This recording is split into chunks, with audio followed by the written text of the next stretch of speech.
This video deals with the solution of linear equations in one variable. In other words, we're going to be solving linear equations which just have one variable. And for such equations, the solutions are obtained by making the single variable the subject of the formula. We've just dealt with the topic of changing the subject of the formula, and that is essentially what you do to obtain solutions to linear equations. So here's an example. It's more like revision now because you already know everything about changing the subject of a formula. Here's an example. Solve for the unknown variable x in the following equation.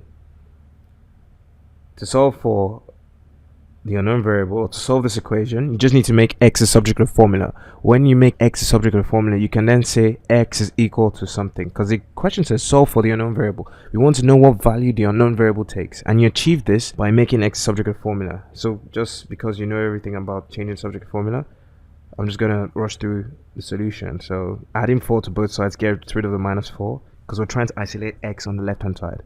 So adding 4 to both sides to preserve the equality, we do the same thing to the right hand side as the left hand side. You get x equals 7, and that's simply the solution to this equation. So this is a really easy example. Here's another example. Solve for the unknown variable, in this case p, in the following equation. 9 equals 15p minus 1.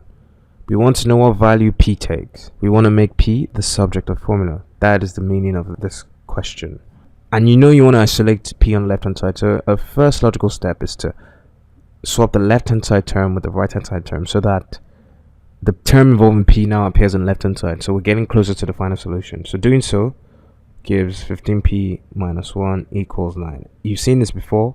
Swapping the left hand side and right hand side terms of an equation changes nothing, because it's still an equation saying the same thing equals the same thing. You just saying it the other way around. Now getting rid of the minus 1 by adding 1 to both sides gives 15p minus 1 plus 1 equals 9 plus 1. Simplifying gives 15p equals 10.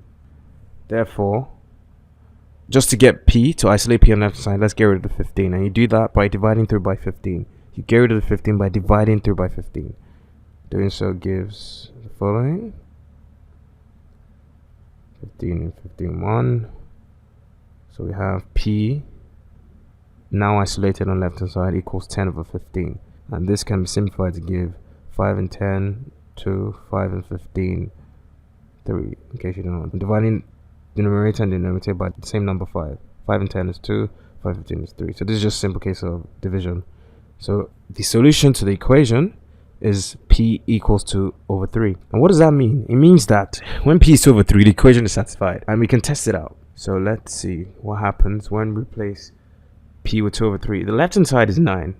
So it's for us to see if the right hand side is also 9 when p is 2 over 3. Well, when p is 2 over 3, we have 15 times p minus 1, which gives 3 here, 1, 3 here, 5. That's 5 times 2 is 10 minus 1, which is 9. Or another way to do it is to say 15 times 2, which is 30, divided by 3 is 10 minus 1, 9. As you can see, when p is 2 over 3, the right hand side is also 9, which is the same as the left hand side. So the equation is satisfied when p is 9, and that's the solution to the equation. The solution to the equation is the value for the unknown variable, which causes the equation to be satisfied. But don't forget, we've just been dealing with equations which only involve one variable, just one variable term. Here, as you can see, x is the only variable, 4 is a number, 3 is a number. Here you can see that p is the only variable, 9 is a number, 1 is a number. But just to take it a step further, you can have an equation in one variable, but that variable can appear more than one. So you can have an equation like 2x equals x plus 3. This equation is still just in one variable because the only variable that appears is x, even though it appears twice. If you had an equation 2x equals y plus 3, then now you have two different variables. So take note of that. In this equation, if we were to solve it, we just need to determine a value of x which satisfies the equation. We literally just need to make x the subject of the formula, and this can be achieved as follows. Subtract x from both sides so that you can have all the x's on the left hand side. So we want to get rid of x from the right hand side. So we subtract x from the right hand side, but we have to do the same thing to the left hand side. This gives 2x minus x equals x plus 3 minus x. Simplifying, the left hand side gives x. The right hand side can be rearranged as x minus x plus 3. So I'm just swapping the position of 3 and minus x. which gives x equals 0 plus 3, which gives x is 3. So what this means is that when x is 3, this equation is satisfied. When x is 3, this left-hand side term is 2 times 3, which is 6. And for the right-hand side, x is 3. And left-hand side is 6 when x is 3. Right-hand side is 3 plus 3, which is 6 as well. So x equals 3 satisfies this equation, because this is an equation in one variable. Here's another example of an equation where the same variable appears more than once. So I have the equation 6x plus 3 equals x, or let's say 2x minus 1. Solving this equation just involves making x a subject of the formula, and when x is a subject of the formula, it will be isolated on the left hand side. So a good first step is to take all terms involving x to the left hand side. We have a 2x term on the right hand side, so let's get rid of this 2x term. So let's subtract x from the right hand side, and also do the same thing to the left hand side to preserve equality. So subtracting 2x from both sides gives this expression. Simplifying the left hand side gives 4x plus 3. So this is just 6x minus 2x. Or just to make sure I don't skip any steps, you can rearrange these two terms to give this.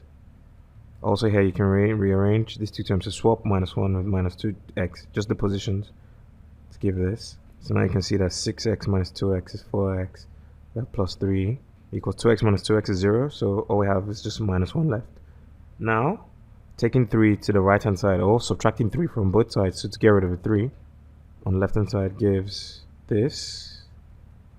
As you can see, 3 minus 3 is 0, so that gives 4x equals minus 1 minus 3, minus 4.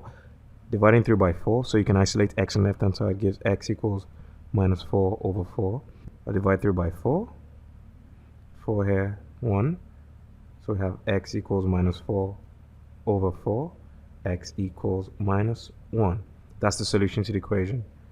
The only peculiar thing here was that x appeared more than once, but it's the same variable, it's a single variable. So by now you understand that solving an equation involving just one variable simply requires one to make that variable the subject of the formula, and you know all about changing the subject of the formula now.